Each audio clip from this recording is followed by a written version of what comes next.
First, I'd like to thank God for being with me each and every day. Thank you guys for actually showing up at my page.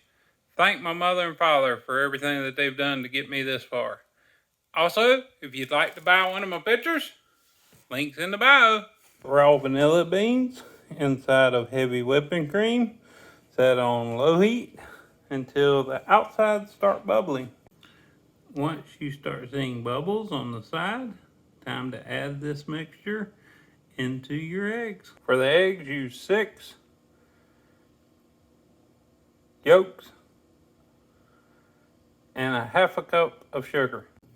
Beat your eggs until they're almost light colored to white. Slowly pour heavy whipping cream in while mixing.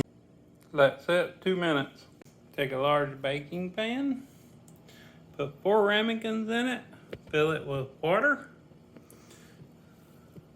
and pour mixture into ramekins.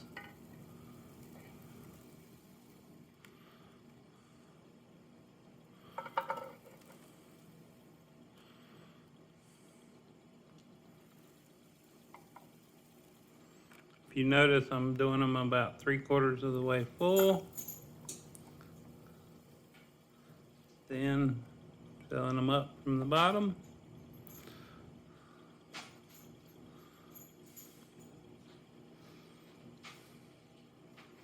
What's coming out of those last few drips also has the seeds of the vanilla. So that's the really, really vanilla-y part.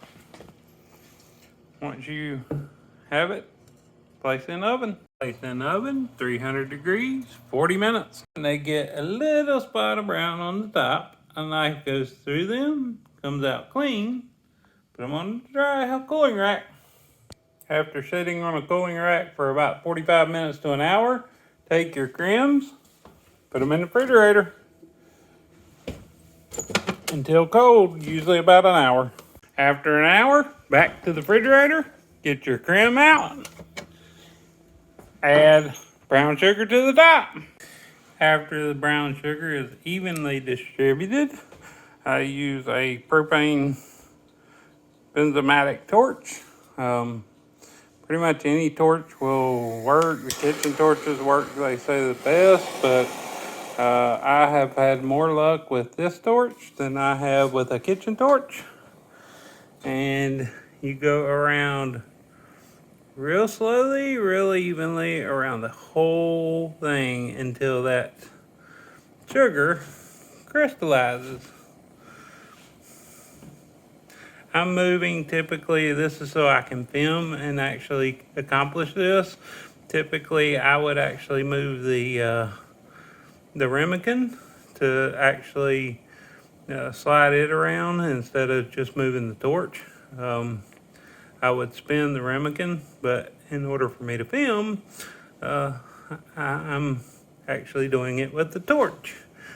You can do this in many ways. The key here is you see it starting to crystallize, you see the liquid starting to form. You want the whole thing to look kind of like drips of liquid across the whole creme brulee. The heavy spots, you probably need to do a little bit more. You notice those by how dark they are. But you got to be very careful not to put the torch too long, or you will burn the sugar. So very lightly, when it looks about like this, you give it 1.5 minutes to 2 minutes for this to harden, for the top layer to harden and actually set up. Then you eat. Then we eat. You know you got it right by the way the sugar cracks on the top.